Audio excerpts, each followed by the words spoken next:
Apakah head to head baik untuk Pilpres?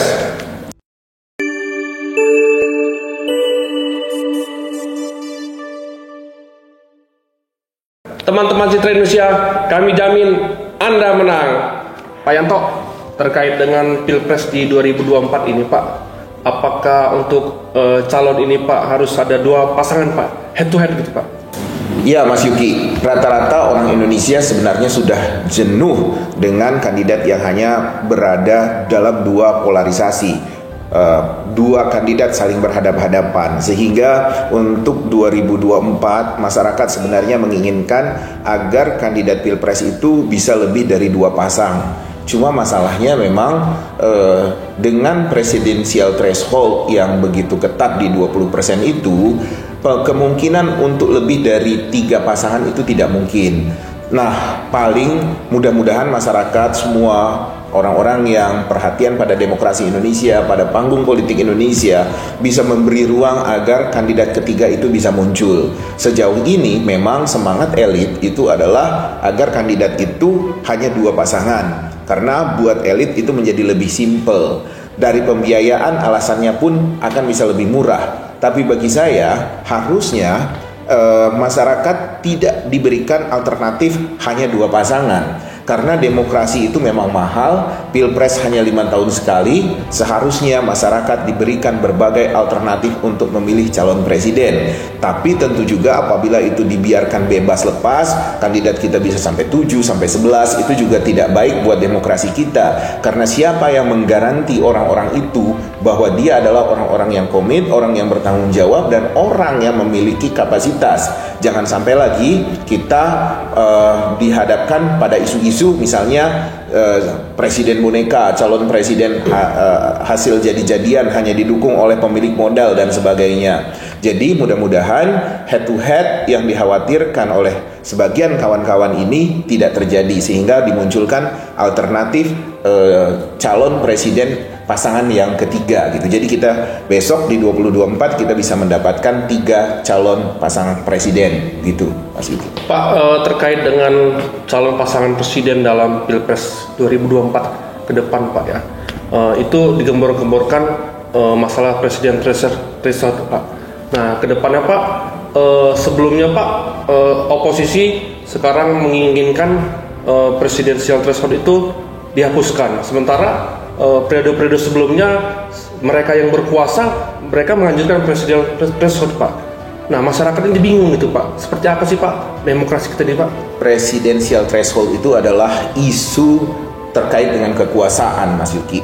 Siapapun orang yang sedang berkuasa menginginkan presidensial threshold itu besar, sehingga capres itu jadi minim.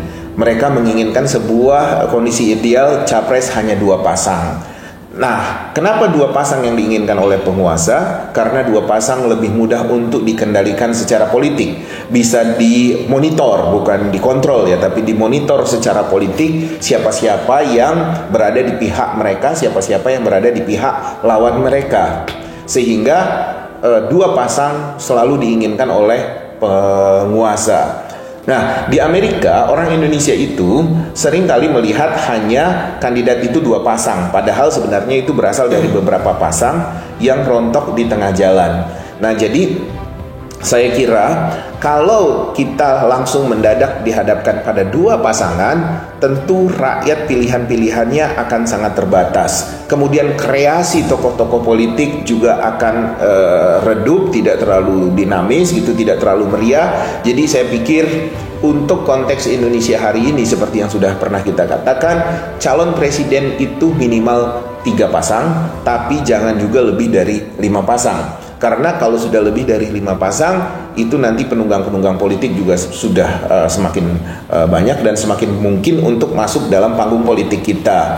Nah, kalau dia head to head, Mas Yuki, saya khawatir apa yang terjadi antara Pak Jokowi versus Prabowo, jilid 1, jilid 2, ini akan berlangsung terus besok di 2024. Walaupun kandidat itu bukan Pak Jokowi lagi, walaupun kandidat itu bukan Pak Prabowo lagi. Tapi dari 2 kali Pilpres kita sudah melihat bahwa masyarakat pemilih Indonesia itu terbelah atas 2 kelompok. Kelompok teman-teman nasionalis, yang cenderung lebih moderat begitu pandangan politik dan wawasan perspektif nasionalismenya. Kemudian juga ada golongan-golongan yang lebih cenderung untuk mengusung isu-isu agama. Nah, ini adalah kekuatan yang sebenarnya kekuatan klasik dari zaman dulu. Tapi saya tidak mau bahwa Indonesia hanya berkutat pada pertarungan itu-itu saja. Urusan nasionalis, urusan isu-isu agama, urusan misalnya kekuatan militer. Kita jangan lagi berkutat pada pertarungan-pertarungan di wilayah ini. Kita harus berkutat pada pertarungan-pertarungan yang bersifat membawa misi Indonesia ke depan itu seperti apa. Bagaimana kita mau melihat Indonesia ke depan? Bagaimana cara kita membangun Indonesia ke depan? Misalnya isu utang luar negeri itu adalah isu yang sangat signifikan, sangat krusial untuk dipahami dan dibahas oleh seluruh rakyat Indonesia. Karena hutang luar negeri itu dampaknya buat Indonesia ke depan. Hutang luar negeri dampaknya pada pilihan-pilihan kebijakan pembangunan kita. Hutang luar negeri juga dampaknya kepada ruang gerak pemerintah melayani masyarakatnya. Dan juga selain kita misalnya bicara tentang utang luar negeri itu, kita juga seringkali tidak memikirkan kelangsungan. Jadi sustainability development kita, pembangunan yang berkelanjutan juga tidak pernah kita bahas. Padahal seharusnya kalau bicara tentang hutang luar negeri, sustainability development itu harusnya juga menjadi bagian dari pembahasan hutang luar negeri. Karena sustainability development itu dampaknya juga panjang gitu ya kan ke depan. Kalau misalnya kita terlalu terbebani oleh hutang, bagaimana kita mau melakukan kebijakan-kebijakan atau melaksanakan paradigma pembangunan yang berkelanjutan itu? Karena pembangunan yang berkelanjutan itu penting buat anak cucu kita. Nah, kalau misalnya Pilpres hanya 2 kandidat, saya rasa hal-hal yang berkait dengan masa depan itu akan menjadi lemah karena perspektif orientasi mereka hanya sebatas kepentingan-kepentingan elit yang ada di dekat mereka maupun elit-elit yang mendukung kepentingannya untuk membuat mereka menjadi presiden. Jadi untuk negara yang masih seperti Indonesia, transisi menuju demokrasi, negara yang masih berkembang, harusnya pilihan Pilpres itu lebih dari 2 pasang, Mas Uki. Pak, terkait dengan Pilpres Pak, pasangan di pemilu di 2024 ini Pak, itu kan cenderung Pak ada pemodal Pak, pemilik modal. Apakah itu cenderung ada cupong di balik itu Pak? Ya, kalau pemilik modal tradisinya dimanapun akan seperti itu, apalagi yang namanya pemilihan presiden. Cuma masalahnya adalah bagaimana kita bisa memunculkan satu kandidat yang secara relatif itu independen dalam hal-hal seperti ini. Tidak mungkin kita punya kandidat yang betul-betul bebas murni 100% tidak didukung oleh para donatur pada funding-funding ini. Tapi paling tidak kita bisa melihat bagaimana dia berkampanye, bagaimana apa yang dia bicarakan, apa yang dia janjikan, komitmen apa yang akan dia berikan untuk Indonesia ke depan. Karena ini yang harus ditagih. Jadi kebanyakan orang-orang Indonesia itu ketika pertarungan presiden mereka lebih melihat pada physical appearance, penampilan fisik. Ini yang bagi saya menjadi persoalan. Kemudian juga berasal dari kelompoknya. Jadi kalau bukan dari kelompok saya, ini berbahaya. Nanti dia akan menindas kelompok kami. Hal-hal semacam itu yang lebih menjadi perhatian buat Pilpres di Indonesia. Makanya apabila tidak head to head, ada 3 pasangan Pilpres minimal, itu kita bisa membuat mereka semakin kencang bertarungnya, semakin ketat pertarungan itu, sehingga komitmen-komitmen itu akan bisa lebih muncul dan akan lebih bisa didengar oleh rakyat Indonesia. Walaupun memang kalau kandidat itu tidak head to head, dia akan terjadi 2 putaran. Nah, jadi 2 putaran itu sering kali digoreng oleh orang-orang yang tidak menginginkan ini, mengatakan bahwa ini pemborosan. Padahal itu adalah harga yang wajar, yang pantas, yang harus dikeluarkan kalau kita ingin mendapatkan pemimpin nasional yang lebih mantap dan lebih handal. Pak, seandainya Pak pemilihan presiden di 2024 ini terjadi head to head Pak. Nah, kriteria apa sih Pak menurut Bapak Pak selaku konsultan politik dari Citra Indonesia, harapan dari masyarakat itu Pak, pemimpin seperti apa gitu Pak? Kalau dia head to head itu lebih karena kekuatan partai politik, Mas Yuki. Jadi kandidat-kandidat ini terjebak dengan kanal-kanal yang dibuat oleh para elit dan para ketua umum parpol. Tapi bagi saya, siapapun mereka, tetap politik Indonesia ke depan, yang maksud saya di 2024 itu dipengaruhi oleh 3 parpol besar, oleh PDIP, oleh Golkar, oleh Gerindra. Nah, siapa yang bisa memainkan kartu-kartu ini? Kandidat-kandidat mana yang bisa melakukan komunikasi politik pada ketua umum parpol-parpol besar ini? Itu yang akan bisa memberi peta apakah kita akan menjadi head to head atau lebih dari 2 pasang. Kalau saya lihat hari ini, kalau saya lihat hari ini dan masyarakat menginginkan alternatif itu, harusnya masyarakat tidak terjebak kepada salah satu figur tertentu.